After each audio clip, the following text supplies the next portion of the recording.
우리 마가복음 3장 1절부터 19절까지 말씀 한 절씩 교독하겠습니다. 예수께서 다시 회당에 들어가시니 한쪽 손 마른 사람이 거기 있는지라. 사람들이 예수를 고발하려 하여 안식일에 그 사람을 고치시는가 주시하고 있거늘, 예수께서 손 마른 사람에게 이르시되 한 가운데 일어서라 하시고 그들에게 이르시되 안식일에 선을 행하는 것과 악을 행하는 것, 생명을 구하는 것과 죽이는 것, 어느 것이 옳으냐 하시니 그들이 잠잠하거늘, 그들의 마음이 완악함을 탄식하사 노하심으로 그들을 둘러보시고 그 사람에게 이르시되 내 손을 내밀라 하시니 내밀매 그 손이 회복되었더라. 바리새인들이 나가서 곧 헤롯 당과 함께 어떻게 하여 예수를 죽일까 의논하니라.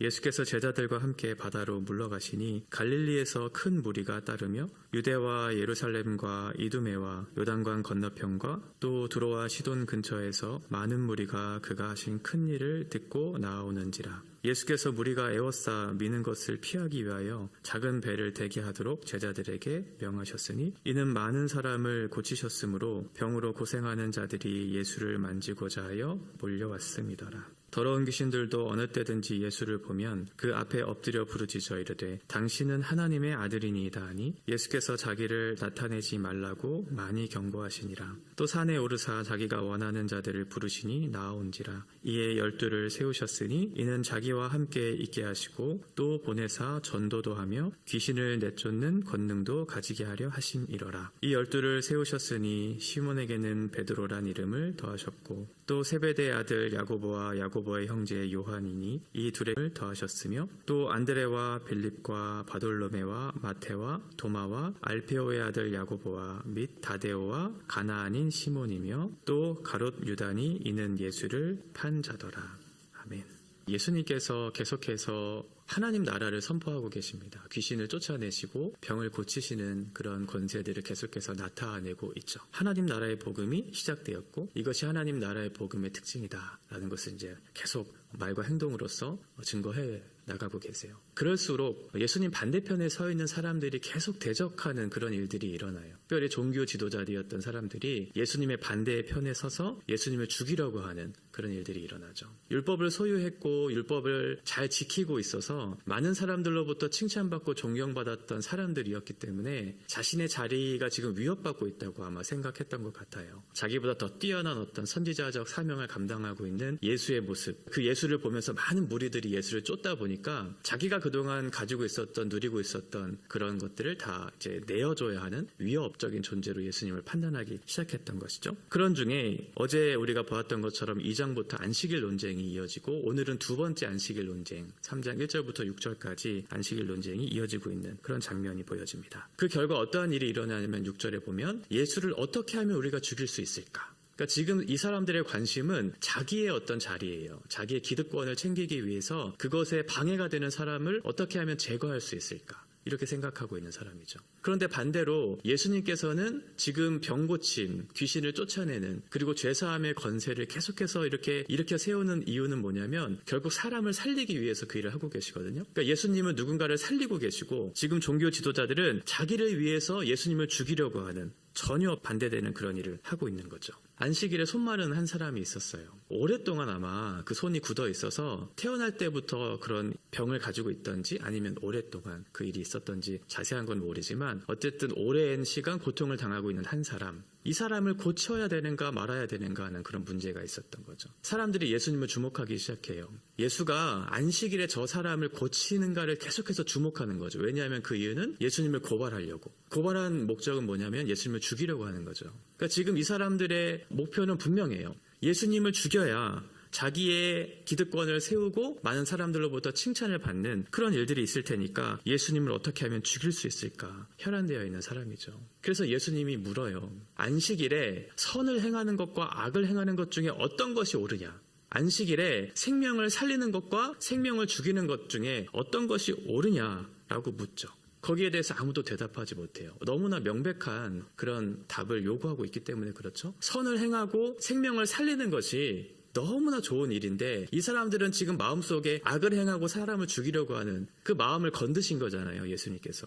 그러니까 말을 못하고 있는 거죠. 구약의 배경에 보면 이 출애굽기나 신명기에 보면 10계명이 나오잖아요. 출애굽기 신명기에 보면 10계명의 네 번째 계명이었던 안식일에 대한 내용이 나오거든요. 그러니까 출애굽기의 배경에 보면 이제 창조의 하나님을 기억하라고 얘기해요. 첫째 날부터 여섯째 날까지 하늘과 땅과 바다에 모든 필요한 것들을 하나님께서 창조하시죠. 그리고 7일째 되는 날 안식하세요. 그러니까 그 창조주 하나님을 기억하라는 거예요. 신명기적 배경은 이제 너희가 종되었던 그 애굽으로부터 하나님께서 강한 손과 편팔로 너희를 구원하지 않았냐. 그 구속의 하나님, 우리를 구원하신 하나님을 기억하라는 거죠. 두 가지의 공통점은 창조와 구원인데 창조는 생명을 이렇게 탄생시키는 거잖아요. 그리고 구속 자체도 구원도 죽었던 생명을 일으켜 살리는 일이잖아요. 그러니까 공통점은 생명을 살리는 거예요. 그러니까 안식일의 그 본의는 죽었던 영혼들, 그 사람들을 살려서 하나님의 자녀가 되는 그 뜻을 우리들에게 가르쳐주고 있는데 이 율법학자들, 성경 박사들인 이 사람들은 전혀 거기에 대해서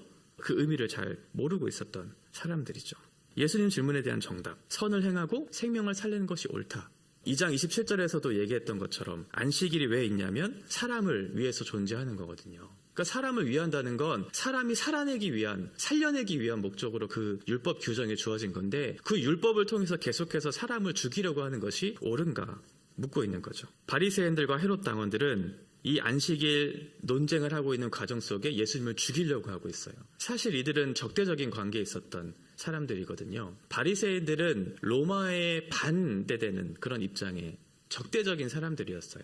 다윗 계열의 메시아로 오실 그 분들 기다리고 있었던 사람인데 반대로 헤롯 당원들은 친로마 정책을 펼쳤던 사람이에요. 자기들의 기득권을 이제 유지시켜주기 위해서 로마의 편에 서서 그 도움을 받았던 사람이거든요. 그러니까 정치적으로 전혀 반대되는 두 입장의 사람들이 서로 규합해서 예수님을 죽이려고 하는 거죠. 하나의 목적으로. 왜냐하면 자기네들이 지금 위협을 당하고 있는 그런 상황이기 때문에 그래요. 사람을 살리려고 하는 예수님과 사람을 죽이려고 하는 종교 지도자들, 진짜 누가 안식일을 어기고 있는가? 여기에 대한 질문, 여기에 대한 답은 너무나 명백하죠. 7절부터 갈릴리 후기 사역이 이제 시작이 되는데 지금 안식일 논쟁이 있었던 장소는 회당이었고요. 회당에서 조금 벗어나서 바닷가로 그 장소가 옮겨지는 내용이 나와요. 점점 예수님에 대한 적대가 이제 커져가고 많은 사람들이 몰려오고 있다 보니까 예수님이 더 넓은 장소 또 그 자리를 피하기 위한 목적으로 바닷가를 이제 가게 됐는데 바닷가로 옮기자마자 갈릴리에 있었던 사람들, 그 주변에 있었던 사람들 뿐만 아니라 많은 주변의 지역 사람들이 몰려오기 시작하죠. 보면 남쪽에, 유대 남쪽에 있는 에돔 사람들, 그리고 요단 동편에 있었던 사람들, 그리고 북쪽에 지중해 연안에 있었던 두로와 시돈까지. 그러니까 두로와 시돈이라고 하는 지역은 유대 사람들이 보았을 때는 전혀 이방의 땅이었거든요. 그러니까 예수님의 지금 복음 사역, 하나님 나라의 전파가 지금 확장되어지고 있는데 어디까지 되고 있냐면 이방 땅까지. 그러니까 모든 족속들이 다 알 수 있을 법한 하나님의 나라가 선포되고 있다는 것을 우리가 확인할 수 있어요. 너무 많은 무리들이 몰려오기 시작하니까 예수님이 이제 좀 위험을 감지했겠죠. 위험할 수 있잖아요. 그래서 예수님이 9절에 보시면 배를 대기하도록 이렇게 하세요. 너무 무리들이 에워싸면 효과적으로 가르치는 것도 불가능할 테고 또 위험할 수 있을 테니까 그렇게 하신 거죠. 예수님이 이렇게 배에 올라가서 이제 가르치는 것은 4장 1절에서도 기록되고 있어요. 그때에서도 바닷가에서 가르치는 장면이 나오는데 큰 무리가 모여들었다 이렇게 표현하고 있고 예수님은 바다에 떠 있는 배 위에서 가르치고 있고 이제 백성들은 육지에서 그 가르침을 받고 있는 장면이 4장에서도 나오거든요. 지금은 예수님이 배를 이미 미리 준비시키셔서 그들이 혼란스럽지 않도록 위협하지 않도록 바다에서 지금 가르치는 그런 장면을 묘사하고 있어요. 이들이 몰려든 이유는 하나죠. 치유 때문이에요. 병고침 때문이에요. 그동안 그 전에 예수님이 많은 치유의 사역들을 했고 그 소문을 듣고 여러 지역에서 지금 몰려온 이유는 병고침을 이제 하기 위해서 예수님이 찾아온 거죠. 그런 권위 있는 예수님의 권세를 보고서 찾아왔는데 이런 예수님의 권위를 알아본 존재가 또 있었어요. 바로 귀신들이에요. 귀신들도 예수를 하나님의 아들이다라고 그렇게 얘기하고 있었던 거죠. 1장 24절에 보면 치유 사건, 축기 사건 거기에서도 보면 하나님의 거룩한 자다. 이 귀신들이 이제 고백한 내용이거든요. 그리고 5장 7절에 보면 지극히 높으신 하나님의 아들이다. 이것도 귀신이 고백한 거예요. 그런데 예수님께서는 그 귀신의 고백, 하나님의 아들이다, 하나님의 거룩한 자입니다 라는 것을 이제 그치게 하시고 잠잠하게 하세요. 왜냐하면 그 귀신을 통제할 수 있는 권위가 예수님께 있다는 사실을 밝히기 위한 하나의 목적도 있지만, 예수님께서 이 땅에 오셔서 자신의 인격과 사역을 통해서 나타내고자 하시는 그 하나님 나라의 본 뜻이 이 귀신이라고 하는 존재를 통해서 왜곡될 수 있기 때문에 그를 잠잠하게 하시는 거죠. 예수님께서는 자신의 때에 자신의 말과 자신의 행동으로 하나님 나라가 어떠한 것인지를 설명하실 거고, 그 목적이 이제 십자가와 부활이라고 하는 것을 통해서 나타날 것을 하나님의 때에 불러일으키실 것이기 때문에 귀신들을 잠잠하게 하시는 그런 일들이 일어나죠. 지금 예수님께 병고침을 받기 위해서 쫓아왔던 많은 무리들, 그리고 예수님의 존재와 권위를 인정했던 귀신들, 이 두 사람의 특징은 뭐냐면 결국 예수님을 찾아온 건 똑같잖아요. 예수님께 어떤 특별한 경험을 위해서 예수님을 찾아온, 그래서 병고침을 받은 그런 무리들, 그리고 예수님이 어떠한 분이신지에 대한 정확한 이해와 지식을 가지고 예수님의 존재를 인정했던 사람들인데, 이 사람들의 공통점은 뭐냐면 결국 나중에 예수님의 사역에 무관심하게 돼요. 그리고 예수님을 대적하고 예수님을 버리는 사람이 되죠. 그러니까 우리가 어떤 특별한 경험을 했다고 해서 우리가 예수님의 제자가 되는가? 그렇지는 않아요. 내가 예수님을 어떤 지식적으로 동의하고 인정한다고 해서 내가 하나님의 자녀가 되는가? 그렇지는 않다는 거예요.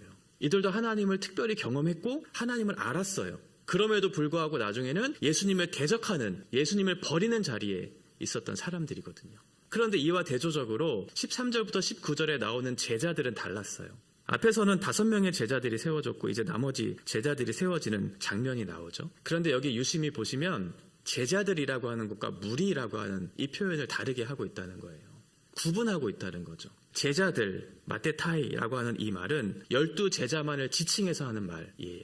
그리고 무리들은 그 외에 주변에 있었던 사람들을 지칭하는 그런 단어거든요. 그러니까 모두 다 제자가 되는 건 아닌 거죠. 내가 특별한 경험을 했고 내가 예수님의 존재를 알고 그 권위를 인정한다고 해서 제자가 되는 것은 아닌 거죠.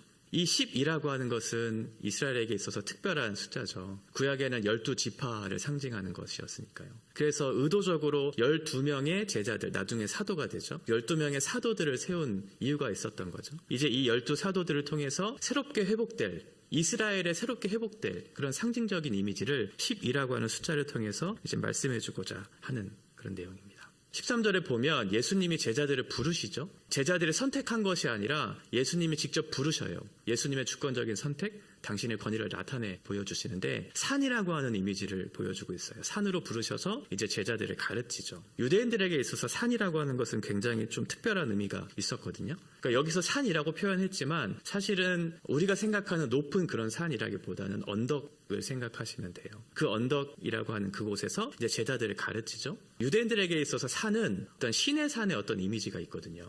신의 산에서 율법을 수여한 하나님의 계시가 이루어진 그런 자리였잖아요. 그러니까 지금 마가는 그런 의도가 있었던 것 같아요. 이 예수님이라고 하는 이 분이 어떤 새로운 모세라고 하는 그런 이미지로 그 분을 묘사하면서 우리들에게 새롭게 새 시대를 열 하나님의 말씀을 주시려고 한다라는 그런 이미지가 이제 보여지고 있다고 생각이 돼요.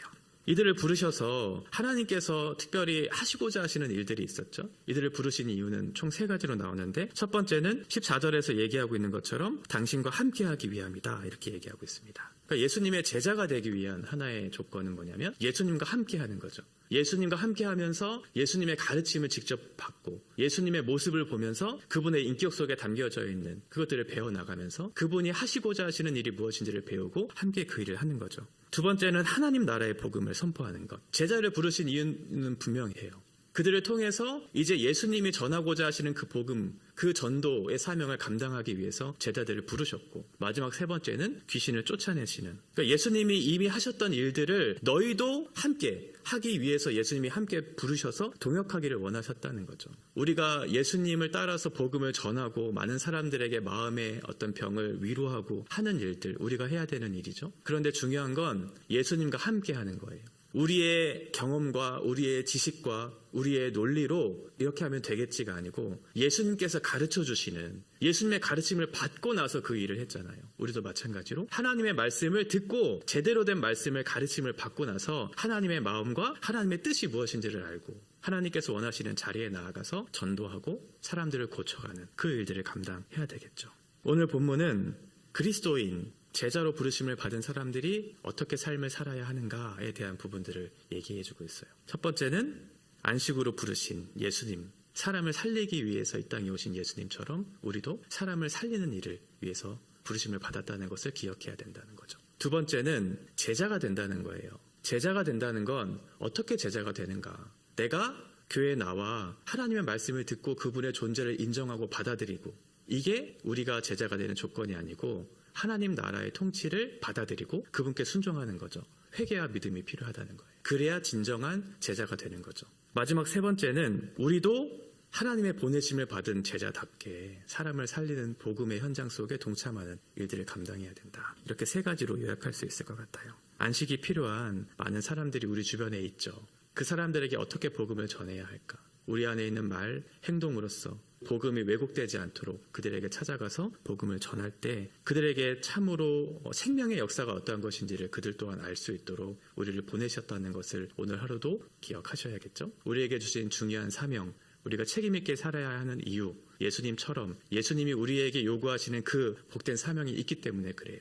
그래서 오늘도 우리들에게 만나는 모든 사람들에게 이 복된 소식, 그 안식이 필요한 모든 사람들에게 예수 그리스도의 복음을 증거하는 그런 하루가 되시기를 바랍니다.